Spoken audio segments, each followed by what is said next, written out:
In the center of Rome, carved into a triumphal arch that has stood for nearly 2,000 years, there is a menorah. It shows Roman soldiers carrying off the great seven-branched lamp of the Jewish temple after they sacked Jerusalem and burned it to the ground in the year 70. The arch was built to be a monument to a people crushed, conquered, and scattered forever. But here is the irony. The emperors who raised it never once saw coming that the Jews were already in Rome before that arch was ever built, and they never left. The Jewish community of Italy is the oldest continuous Jewish community in all of Europe. Older than the Ashkenazi world of Germany and Poland, older than the Yiddish language itself, present on Italian soil for more than 2,000 unbroken years. And when those ancient families were finally forced to take fixed surnames, they hid a fingerprint inside them, the name of the town they came from, that survives quietly to this very day. To understand why, you have to understand the Roman ghetto. In 1555, the Pope ordered the Jews of Rome confined to a small, walled, flood-prone quarter beside the river, locked in behind gates every night for more than 300 years.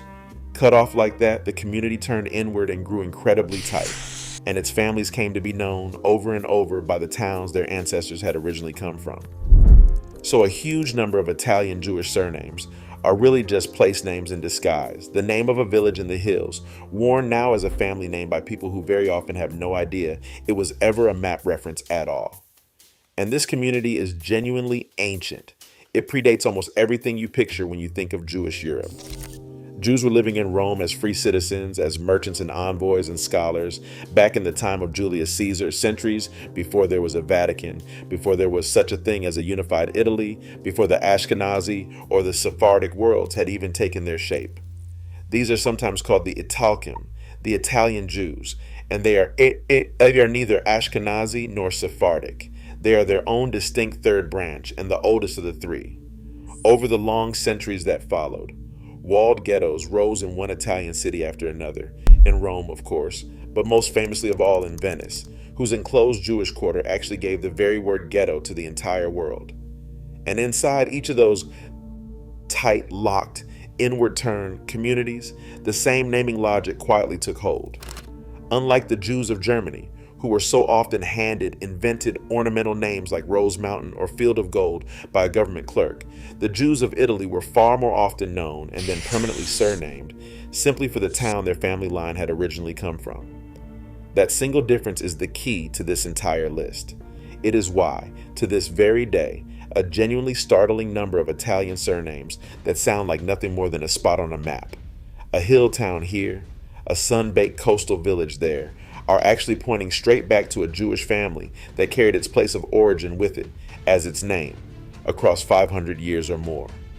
Once you know the pattern, the map of Italy itself starts to read like a family tree. Today we are counting down 15 Italian surnames with documented Jewish roots. If your family's Italian and you have never once questioned your last name, stay to the very end, because some of the most Italian sounding names imaginable turn out to be secret doorways straight into that ancient community. One honest note before we start, the same one I always give you, because this channel deals in truth and not in wishful thinking. A surname is a clue, not a verdict. Some of these names are also carried by non-Jewish Italians, but the pattern underneath them, families named for specific small towns, is one of the strongest and most reliable Italian Jewish fingerprints there is. Let's begin the countdown. Number 15, Volterra. It is the name of a beautiful ancient hill town up in Tuscany, and it is a classic Italian Jewish surname, worn most famously by Vito Volterra, one of the greatest Italian mathematicians who ever lived. This is the pattern in its purest form. When an Italian surname is simply the name of a town like this, it very often marks a Jewish family that carried its town of origin with it, as its name, down through the centuries. Number 14, Ascoli.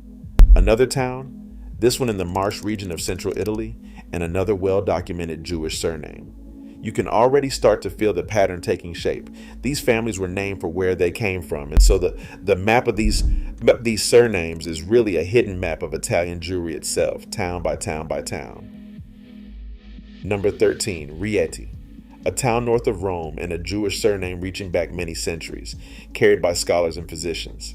Same story once again. The place became the person, and the person carried the place down through all the generations that followed. Number 12, Terracina, a sun-baked coastal town south of Rome and a surname carried by Roman Jewish families for generation after generation. If Terracina is anywhere in your family tree, that particular stretch of the Italian coast may well be where your family's story first begins. Number 11, Tagliacozzo. Now this is a real mouthful of a town name tucked away in the mountains east of Rome, and precisely because it is so specific, so unusual, so obviously tied to one exact place, it is an especially strong Jewish surname marker. Nobody ends up named Tagliacozzo by pure accident. A name that specific is always pointing somewhere. If you are enjoying this, take a quick second to tap the like button. It genuinely helps this kind of hidden history reach more people who would love it, and subscribe to Bloodlines and Borders for more. Now back to the countdown because the names are about to get bigger. Number 10, Piperno. It comes from the old name of the town of Priverno, and it is one of the recognizable surnames of the Roman Jewish ghetto. An ordinary looking Italian surname with a very particular history sewn right into it. Number 9, Anticoli, another town name surname straight out of the Roman Jewish community. By now you can very nearly predict them before I even say them, and that predictability is exactly the point. This is a documented, repeating naming pattern, not a string of coincidences. Number 8, Spizzicino, unmistakably, unforgettably Roman, and deeply tied to the Jewish community of the city. It is a name that carries the full weight of that community's history inside it, including its terrible losses in the 20th century, when the Jews of the Roman ghetto were rounded up and deported. To this day, it remains one of the signature surnames of Roman Jewry. Number 7, Della Seta. This one means, quite literally, of the silk, and it is a historic Roman Jewish surname, a reminder that not every one of these names is a town. Some come instead from the trades that Jewish families were once restricted to and permitted to practice, and silk was one of them. The name is a memory of an old profession, worn now as a family name. Number 6, Sacerdoti. Now this one is genuinely extraordinary because once you know what it means, it stops hiding altogether. Sacerdoti is simply the Italian word for priest, and it is the direct Italian translation of Cohen, marking descent from the ancient priesthood that once served in the temple in Jerusalem. It is an ordinary looking Italian surname that is, underneath the surface, one of the very oldest sacred titles in all of Judaism, quietly translated into Italian and carried in plain sight for centuries. Number 5, Finzi. A distinguished old Italian Jewish surname, made famous far beyond the community itself by the celebrated novel and film The Garden of the Finzi Continis, the haunting story of a wealthy Italian Jewish family living on the very eve of catastrophe. It is a proud name with deep and ancient roots in the Italian Jewish world. Number 4, Luzzado, also spelled Luzzati. This is one of the truly great Italian Jewish names, carried across the centuries by famous scholars, poets, and mystics, and by Luigi Luzzati, who rose to become one of the prime ministers of Italy. It is a name that runs, remarkably, all the way from the medieval Jewish mystical tradition to the very top of the modern Italian state. Number 3, Pontecorvo. It comes from the name of a town near the old border of the Papal States, and it is a strong, well-documented Jewish surname worn most famously by the brilliant physicist Bruno Pontecorvo. Once again, a town quietly becomes a name, and a name becomes a thread you can follow back across centuries of history. Number 2, Modigliani.